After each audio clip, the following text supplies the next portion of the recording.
I'm a police detective assigned to a rather strange case.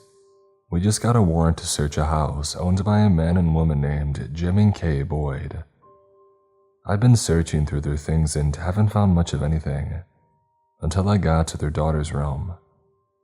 I found a journal there and I read most of it. Things just aren't adding up for me. I'm typing it all up here in hopes that somebody can make some sense of it. I'm breaking some major confidentiality laws, but I just can't keep this to myself anymore. Here's what was written. On her 10th birthday, Edie Boyd decided to go for a walk. It was 4 o'clock in the evening and no one even remembered it was her birthday. Not her dad, not her mom, not her friends. Not even Mrs. Penny wished her the obligatory happy birthday on the whiteboard at school, just like she did for every other student. Edie was invisible. No matter how much her feelings were hurt though, she didn't say a word to anyone. When she got home after school, her mom and dad were arguing again. Something about bills and money, but Edie didn't care enough to listen too closely. Her parents would almost always argue every day, and it was beginning to wear her down. Money this, money that. Her parents never had any, or they never had enough. The reason for that was simple. Her father could never hold down a job long enough to keep a steady paycheck. Her mom, on the other hand, could never get a job at all. She was always too busy smoking something in the morning to knock her out for the rest of the day, or taking pill after pill in the evening to keep her up all night. Edie would sometimes wake up in the middle of the night to find her mom rummaging through her bedroom, looking for who knows what in her chest of drawers. The only things in there were the few pairs of underwear that Edie had and some socks that had holes in the toes.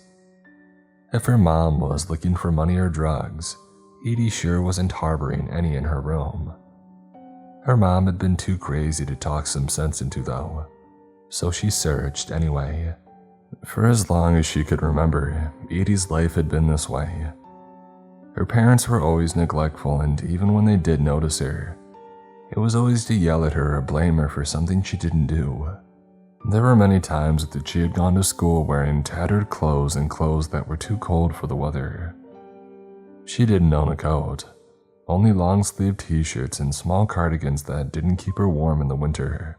Sometimes winters in the South could get balmy and freezing. They had had cases of ice storms that knocked the power out once or twice, and Edie almost froze to death during those.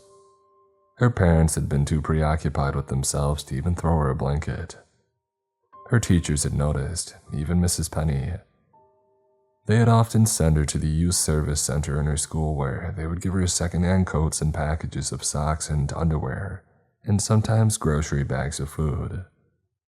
She had always been grateful for those things. But most of the time her mom took the clothes and she was stuck without anything to keep her warm again. Sometimes she showed up to school with bruises all over her body. They would dot her legs and arms like constellations in the sky. Sometimes it would pain her to walk, and she would limp to the playground during recess with all the other kids in her class, kids who had normal, loving parents. CPS had been called, but nothing had been done about her situation. Edie had been taken out of her home on one occasion, and she had gone to live with a nice family who had a nice, big and soft bed for her with a thick and warm comforter.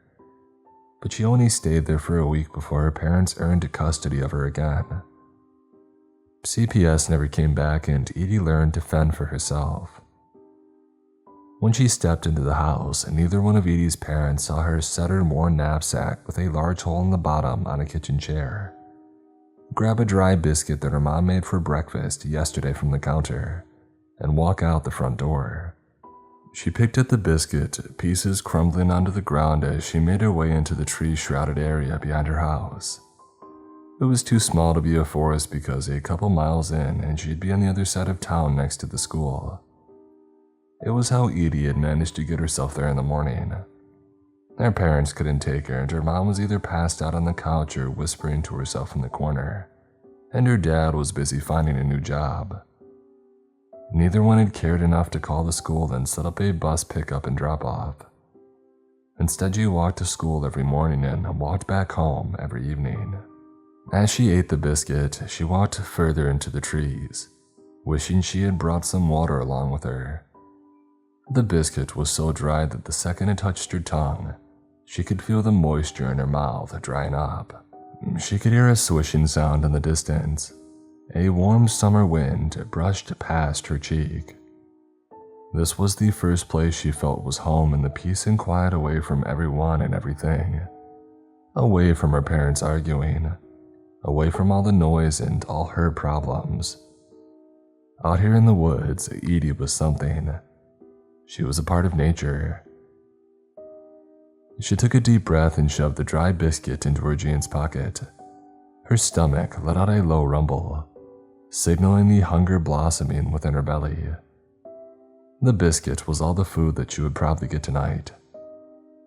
Edie looked down as she continued to walk, wondering if her parents were still arguing back at her house. She had been gone for at least 15 minutes. Had they noticed her things yet? She stepped over stick after stick, avoiding them in case they had happened to be a snake in disguise. Surely she could tell the difference though. One had shiny scales, the other rough, discolored bark. The more she avoided them, the quicker she hopped through the woods, bounding over fallen tree limb after fallen tree limb. She hopped onto stumps and jumped from those to piles of leaves, creating a game for herself. The classic floor is lava game. She pretended the grass patches were where the lava was the hottest, avoiding those altogether. If there was a patch of leaves, she could step there, but only for a short period of time because those represented thin sheets of metal floating on the lava river. The tree stumps and some thick branches were considered safe spaces, where she could take time to collect her balance. She jumped, skipped, and rolled through the woods, careful to avoid the bare patches of grass. She was doing fine up until she caught her toes in a stump, which she thought was a lot shorter than expected. She fell face forward onto the ground, head hitting a patch of grass that she had been narrowly trying to avoid.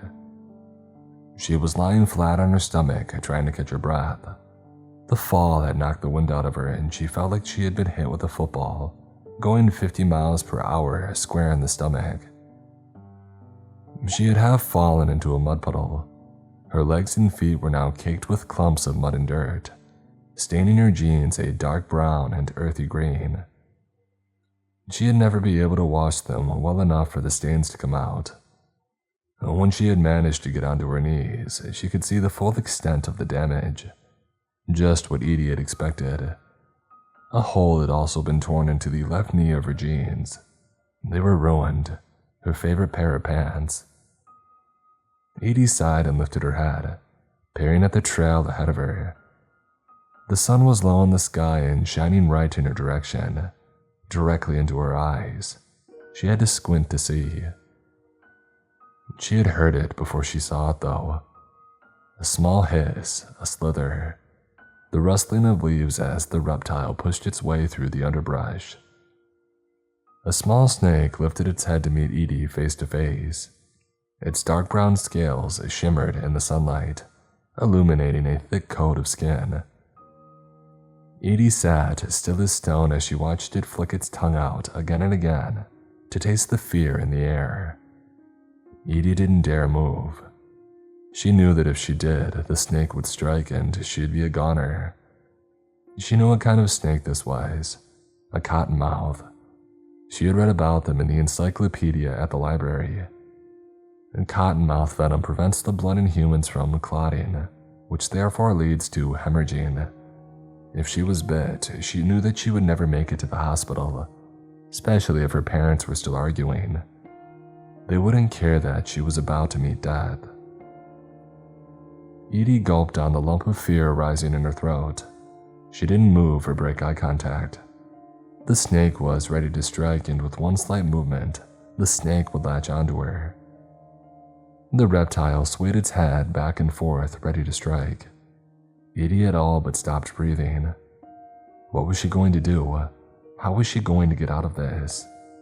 If she had just stayed home and went to her room, then she wouldn't be in this kind of trouble. She wouldn't be face to face with a venomous snake.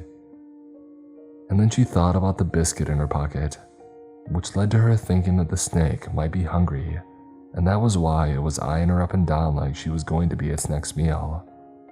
How was she going to get to the biscuit though? She moved her right hand slowly, maintaining eye contact with the snake. Any sudden movements would cause it to lunge at her. She had been in situations like this before, heard about them from the kids at school. Edie was moving so slowly that she thought it would take her hours to pull the biscuit out of her pocket, but somehow she had managed to make contact with it.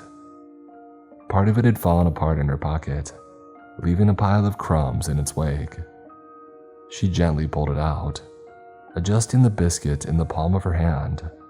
She slowly held it out before the snake.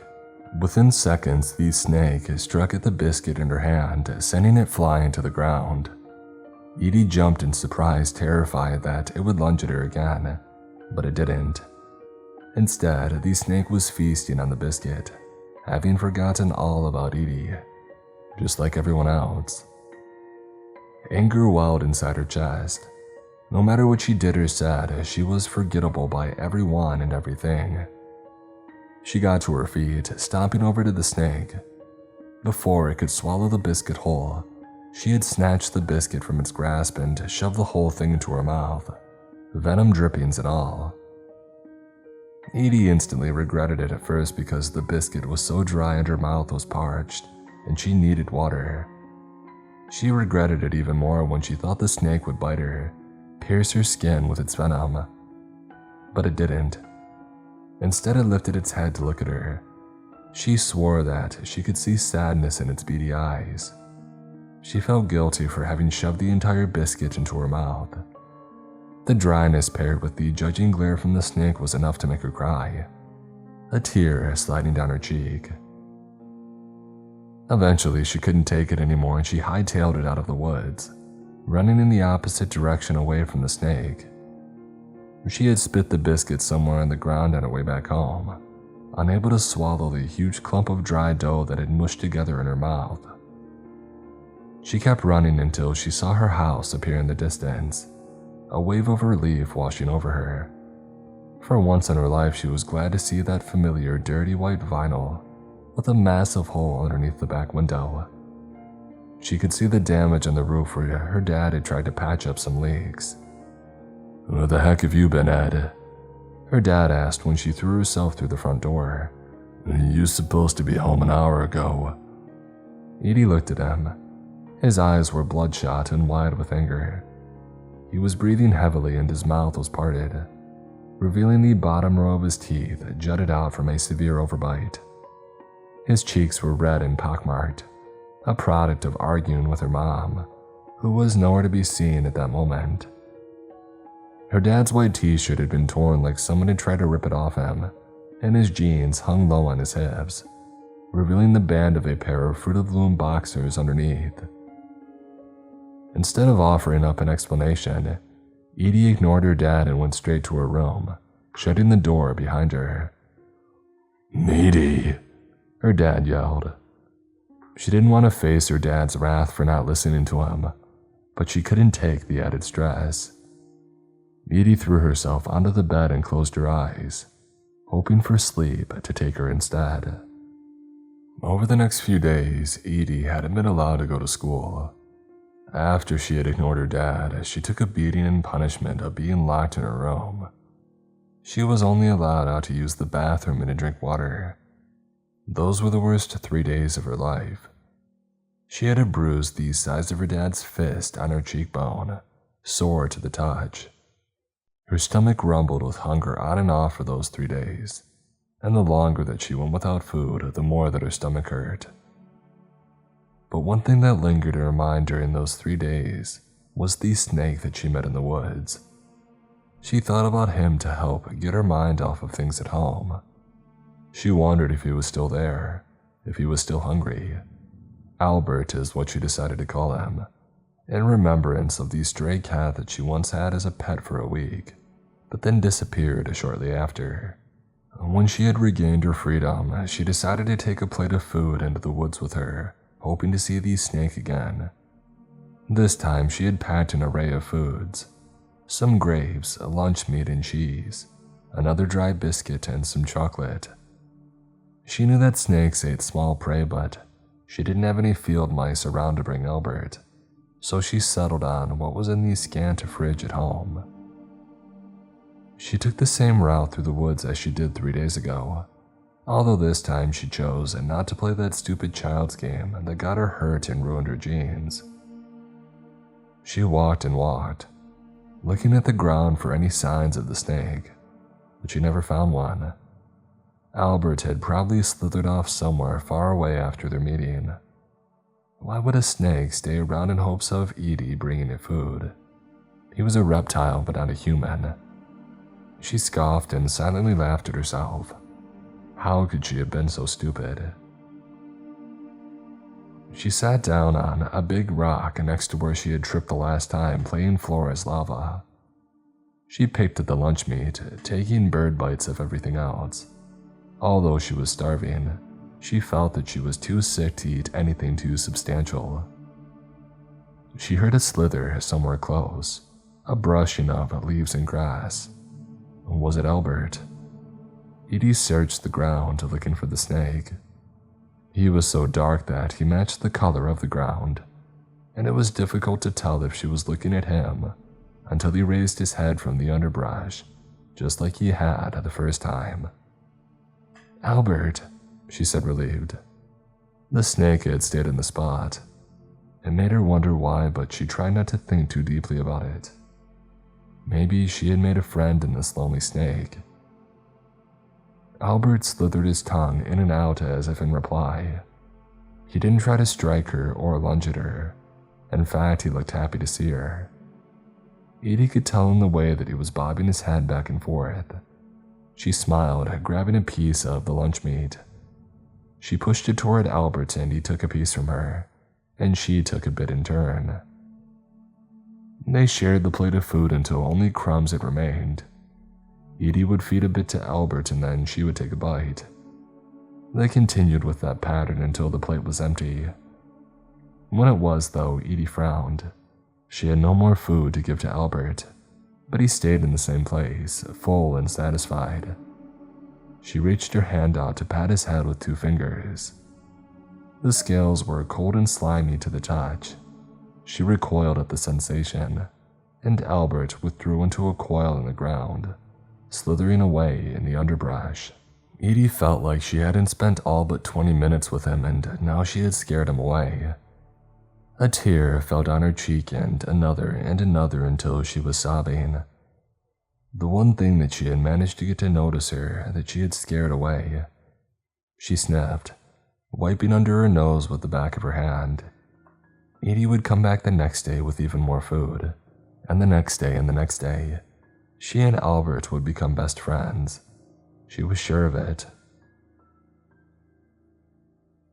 Edie kept to her word and returned the next day with even more lunch meat, cheese, fruit, and bread. She would feed Albert a bite and then she would take a bite. And the pattern continued like that every day until her parents started noticing food was missing from the fridge and pantry. "Meaty Joanna Boyd, you're eating us out of our house and home," her dad grumbled at her, slamming the fridge door shut. "Where you putting it all? You ain't big as nothing." Her heart jumped into her throat. What was she going to say? How was she going to lie her way out of this? "I just get hungry after school is all," she replied, picking at the cuticles on her nails. She was working on a loose piece of skin on her finger, picking and picking at it until she could feel the blood start pouring out of her. She lifted her finger to her mouth, sucking and licking the wound clean. The familiar taste of metal coated her tongue. "Oh, Edie girl." Her mom's raspy voice trailed up the hallway. She was coming into the kitchen to join them. "That's the only food we got until next month, you hear? Don't be wasting what we got." Edie had been taking the bare minimum in hopes that they wouldn't notice, but she was wrong once again. Her parents always noticed the small things if it affected them directly, never if it only affected her. "Listen to your mama." Her dad pointed his big index finger toward her chest. "Go to your room." "Yes, sir," she said and made her way down the hall, sidestepping where her mother stood. Edie could feel her wide, wild eyes never waver from her small frame. She walked a little fast down the hall and into her room. She shut the door behind her, threw herself onto her decades-old mattress on the floor, and cried until she couldn't open her eyes. After yesterday's debacle, Edie decided that she was going to see Albert one more time. She hadn't gotten to see him the day before because her parents had confronted her about the missing food, and she hadn't wanted to add fuel to the fire because God knows she would have received the beating of a lifetime. Edie wrapped 2 slices of bread, a slice of ham, and a cheese loaf into a couple of grapes and a paper towel and made her way to the back door. She had closed it quietly behind her, hoping not to wake her parents. They would still be asleep since it was a Saturday, even if it was 1 o'clock in the afternoon. She skipped down the back porch steps, careful not to drop her sandwich and grapes. She looked ahead and almost felt like she could hear the woods whispering to her, beckoning for her to come inside and find Albert and stay there forever. She wanted to, but then what would happen to her? Her parents wouldn't care, and she knew that for certain. But someone at school would call the police, report her missing. She really just wanted to be left alone, or maybe they would forget about her entirely. She was invisible after all. Edie trekked forward into the woods to the secret spot where she and Albert had shared meals. She found him curled up perfectly where she left him the last time. "Hey, buddy," Edie said, excitement lighting up in her eyes and tone of voice. She was glad to see her friend again. As soon as he had recognized her voice, Albert lifted his head and began bobbing it back and forth as if he was excited to see her too. "I've got some more goodies for us." Edie balanced herself into a sitting position on the big rock that she always sat on. She carefully unwrapped the bread, meat, and grapes, grabbing a slice of bread first. She took a small bite and then offered it to Albert, who struck at the bread, tearing a piece from the slice. Edie smiled at taking another bite. She switched to the ham and cheese loaf next, sharing the slice with Albert. Back and forth, back and forth. Edie would chew her bite and Albert would swallow his. They had almost finished eating everything when she heard a rustle of leaves and branches to her left. Edie jerked her head to the side to see the giant form of her dad appear in the clearing. His cheeks were red and a bead of sweat dripped down his forehead. In his hand he held a big, rusty machete. He must have used it to slash through branches and shrubbery. He was a big man and he couldn't fit through the woods like Edie could. "You thieving, conniving little," he seethed through his teeth clamped together. His jaw tightened more and more the longer that Edie stared at him. "I should have known you was up to no good." He started toward her and Edie let go of the paper towel, rising to her feet, scrambling to get away from her dad. "What the heck do you think this is? You're feeding a snake. A snake, Edie, what's wrong with you?" She stumbled backward as her dad reached for her arm. Out of the corner of her eye, she could see Albert slithering into a defensive stance. He was scared just as much as she was. He looked like he would strike at her dad in any second. He grabbed Edie's wrist, squeezing it tightly. She tried to pull away, but to no avail. "Dad," she said, exasperated. "Please, it's not what it looks like." "I don't care what it looks like," he growled, pulling Edie towards him. "It's stopping right now." Edie's dad stepped to the left, dragging Edie with him. She tried to pull away, but he was so strong and she was so small. But in one fell swoop, Albert lunged at her dad in an attempt to bite him, to send venom through his system. He was still a cottonmouth after all. But her dad was too quick for him though. He swung the machete and just as his head almost made contact with the skin on his bare upper arm, and he sliced his head clean off. And within seconds, Albert was dead. Edie stared down at his slithering body. It was still writhing like a worm on the ground, but he was dead and she knew he was. The snakes were known to move around long after they were dead, but they couldn't survive without a head. Nothing could. Her first, best friend in years was dead, and her dad had killed him. "Come on." Her dad yanked her hard, almost sending her falling to the ground. "No outside privileges for a while. If you think you can steal our food and get away with it, then you got another thing coming." Edie tried to yank her arm out of his grasp, but he was way too strong. She could see the veins popping out of his muscles in the strain. As he continued to force her out of the woods, Edie let the grief and pain take over her. Her stomach was in knots and she couldn't breathe. Albert was dead, and so was she. She passed out before they made it out into the clearing. Days passed and Edie couldn't tell if it was daylight or dark anymore. She was let out of her room 3 times a day to go to the bathroom. Her mom and dad brought her water a few times throughout the day and food only once a day. It was rough and she didn't know how long she would have to be locked in her own room, forced to lay there and stare at the ceiling. She cried every day for her friend Albert. She wondered if his thin, lifeless body was still lying there out in the open, or if some other animal had carried it off. She got sicker and sicker every day. When her parents brought her food, she would just push it out of the way and not touch it, not even a bite. She could feel her stomach growing inward, eating itself and her muscles. Her skin grew pale and her cheeks were sallow. She was so weak that she could barely lift herself out of bed, and when she did eat, nothing made her feel better or stronger. Several days into her prison stay, she had knocked on her own door. "Dad," she said out of breath, "I think something's wrong. I think I need a doctor." But they ignored her, grumbled something about her being selfish from the living room, and she slumped her weak body against the door. Her head had lowered to the side and she didn't have the strength to lift it up. She didn't even have the strength to cry. She was fading and her parents weren't going to do anything about it. She closed her eyes and thought about Albert. She thought about eating all those slices of bread and lunch meat and fruit. She thought about feeding him a bite after she had eaten some.